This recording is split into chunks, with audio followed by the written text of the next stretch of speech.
అందరికీ నమస్కారం అండి. వెల్కమ్ టు అవర్ ఛానల్ మన వంటలు మన ముచ్చట్లు. ఎలా ఉన్నారండి? అందరూ బాగున్నారా? అందరు బాగున్నారని ఆశిస్తూ ఇవాళ ఈ వీడియోలో మనం ఎంతో క్రిస్పీగా ఉండే నోరూరించి కరకరలాడే దోసకాయ అటుకుల వడియాల్ని ఎలా ప్రిపేర్ చేసుకోవాలో చాలా సింపుల్ అండ్ ఈజీ మెథడ్లో చూడబోతున్నాము.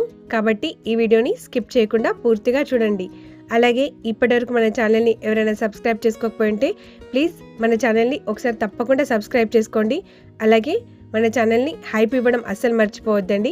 హైప్ ఇచ్చి ప్లీజ్ సపోర్ట్ చేయండి. ముందుగా పప్పు కోసం యూజ్ చేసే పప్పు దోసకాయలు ఉంటాయి కదా, ఎల్లో కలర్ దోసకాయలు, వాటిని తీసుకోవాలి. వాటిని తీసుకొని బాగా క్లీన్ చేసుకొని ఇలా తొక్క తీసేసుకొని బాగా తురుముకోవాలి. దోసకాయ అటుకుల వడియాల కోసం మేమైతే ఇక్కడ 1 kg దోసకాయలను అయితే తీసుకున్నామండి. దోసకాయల్లో సీడ్స్ ఉంటాయి కదా, అవి తీసేయాల్సిన అవసరం లేదు. అవి అలాగే యూజ్ చేసుకోవాలి. సీడ్స్ యాడ్ చేయడం వల్ల తినేటప్పుడు మంచి రుచిగా ఉంటాయి. ఇప్పుడు ఇందులో మనం 1 కప్పు కచ్చాపచ్చాగా పట్టుకున్న ధనియాల్ని తీసుకుంటున్నామండి. ఇక్కడ చూపిస్తున్న విధంగా ధనియాలను అయితే 1 కప్పు కచ్చాపచ్చాగా పట్టుకోవాలి. అలాగే ఒక 10-12 పచ్చిమిర్చిని కూడా కచ్చాపచ్చాగా పట్టుకొని పక్కన పెట్టుకోవాలి. ఇప్పుడు ఇందులోకి 1 కప్పు నువ్వులు, ఒక 1/2 కప్ జీలకర్ర, అలాగే కచ్చపచ్చగా పట్టుకున్న ధనియాలు, పచ్చిమిర్చి పేస్ట్, అలాగే దీనికోసం 1/2 kg అటుకులను అయితే యూజ్ చేస్తున్నాము. లావ్ అటుకులండి. థిక్ పోహా అనేది దొరుకుతాయి కదా, ఆ థిక్ పోహాని తీసుకోవాలి. ఒక బౌల్లో ముందుగా తురిమి పెట్టుకున్న దోసకాయ తురుము ఉంది కదా, దాన్ని తీసుకొని అందులో పచ్చిమిర్చి పేస్ట్, రుచికి సరిపడా సాల్ట్, అలాగే ఇందులో నువ్వులు, తెల్ల నువ్వుల్ని యాడ్ చేస్తున్నాము. అలాగే కచ్చాపచ్చాగా పట్టుకున్న ధనియాలని కూడా ఇందులో యాడ్ చేసుకోవాలి. అలాగే ఇందులో జీలకర్రను కూడా యాడ్ చేసుకోవాలి. పసుపును కూడా యాడ్ చేసుకోవాలి. పసుపు అనేది ఆప్షనల్ అండి, మీకు ఇష్టమైతే యూజ్ చేసుకోండి, లేదంటే లేదు. పసుపు యూజ్ చేయడం వల్ల ఏంటంటే మంచి కలర్ అయితే వస్తుంది. ఏంటంటే పసుపు వేయడం వల్ల మాడిపోయినట్టుగా వస్తుంది కలర్ అని చెప్పేసి యాడ్ చేసుకోరు. సో పసుపు అనేది మీ ఇష్టం. ఇప్పుడు ఇందులో థిక్ పోహా ఉన్నాయి కదా, థిక్ పోహాని కూడా యాడ్ చేసుకోవాలి. లావ్ అటుకుల్ని తగినన్ని లావ్ అటుకుల్ని అయితే యాడ్ చేసుకుంటూ ఇలా మిక్స్ చేసుకొని చూసుకోవాలి. అవి వడియాల్లాగా వచ్చేంత వరకు అటుకుల్ని మిక్స్ చేసుకొని యాడ్ చేసుకోవాలి.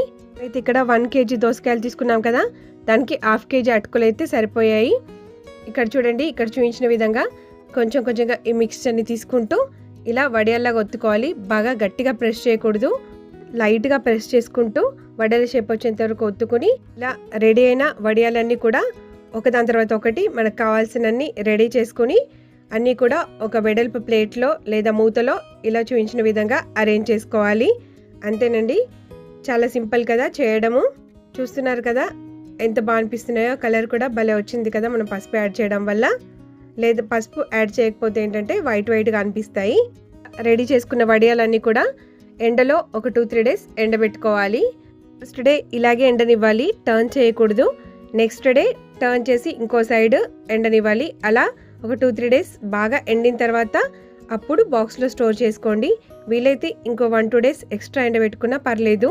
వడియాలు సరిగ్గా ఎండకపోతే ఏంటంటే తర్వాత పురుగులు అయ్యే ఛాన్సెస్ ఉంటాయి. కాబట్టి ఎంత బాగా ఎండినట్టయితే అంత బాగా నిలువ ఉంటాయి. చూస్తున్నారు కదా మన వడియాలు ఎంత బాగా ఎండాయో. ఇప్పుడు ఒక ప్యాన్లో ఆయిల్ వేడి చేసుకొని ఒకదాని తర్వాత ఒకటి యాడ్ చేసుకుంటూ ఈ వడియాల్ని డీప్ ఫ్రై చేసుకోవాలి. మీడియం ఫ్లేమ్లో పెట్టుకొని డీప్ ఫ్రై చేసుకోవాలి. బాగా హై ఫ్లేమ్లో పెట్టుకున్నట్టయితే మాడిపోయే ఛాన్సెస్ ఉంటాయి. కాబట్టి మీడియం ఫ్లేమ్లో పెట్టుకొని ఈ వడియాల్ని ఒకదాని తర్వాత ఒకటి డీప్ ఫ్రై చేసుకోవాలి. ఇక్కడ చూడండి, నేనైతే ఇక్కడ మీడియం ఫ్లేమ్లో పెట్టుకొని డీప్ ఫ్రై చేస్తున్నాను. టర్న్ చేసుకుంటూ 2 sides కూడా బాగా ఫ్రై అయ్యేలాగా చూసుకోవాలి. దోసకాయ అటుకుల వడియాల్ని ఒక్కసారి ప్రిపేర్ చేసుకున్నట్టయితే సంవత్సరం మొత్తం నిల్వ ఉంచుకోవచ్చు. చాలా బాగుంటాయి, చాలా టేస్టీగా ఉంటాయి. పుచ్చారు అన్నంలోకి ఇంకెలాంటి ఫ్రైలు, ఎలాంటి కర్రీస్ అవసరం ఉండదు. ఇవి సైడ్కి నంచుకొని తిన్నట్టయితే భలేగా ఉంటాయి. చూస్తున్నారు కదా ఎంత బాగా కలర్ వచ్చిందో, ఎంత బాగా ఫ్రై అయ్యాయో, అంతే క్రిస్పీగా కూడా ఉంటాయి. ఇందులో మనం దోసకాయని యాడ్ చేసాం కాబట్టి దోసకాయ పుల్లగా భలే ఉంటుంది కదా. ఇక్కడ చూడండి, ఇలా చేతిలో పట్టుకొని విచ్చినట్టయితే ఎంత బాగా బ్రేక్ అవుతున్నాయో, లోపల ఎంత బాగా కుక్ అయ్యాయో. చెప్పిన విధంగా చెప్పిన కొలతల్లో ట్రై చేసి చూడండి, పర్ఫెక్ట్గా కుదురుతాయి. అంతేనండి, చాలా సింపుల్. ఈ దోసకాయ అటుకుల వడియాల్ని ప్రిపేర్ చేసుకోవడం. ఒకసారి ప్రిపేర్ చేసుకొని సంవత్సరం అంతా నిల్వ ఉంచుకోవచ్చు. వీడియోలో చూపించిన మెథడ్లో మీరు కూడా ఒకసారి తప్పకుండా దోసకాయ అటుకుల వడియాల్ని ప్రిపేర్ చేసుకొని ఎలా కుదిరిందో కామెంట్లో చెప్పండి. అలాగే ఇలాంటి మంచి మంచి సమ్మర్ స్పెషల్ రెసిపీస్ కోసం మన ఛానల్ని తప్పకుండా సబ్స్క్రైబ్ చేసుకోండి. నా ఛానల్లో సమ్మర్ స్పెషల్ వడియాల రెసిపీస్ చాలానే ఉన్నాయి.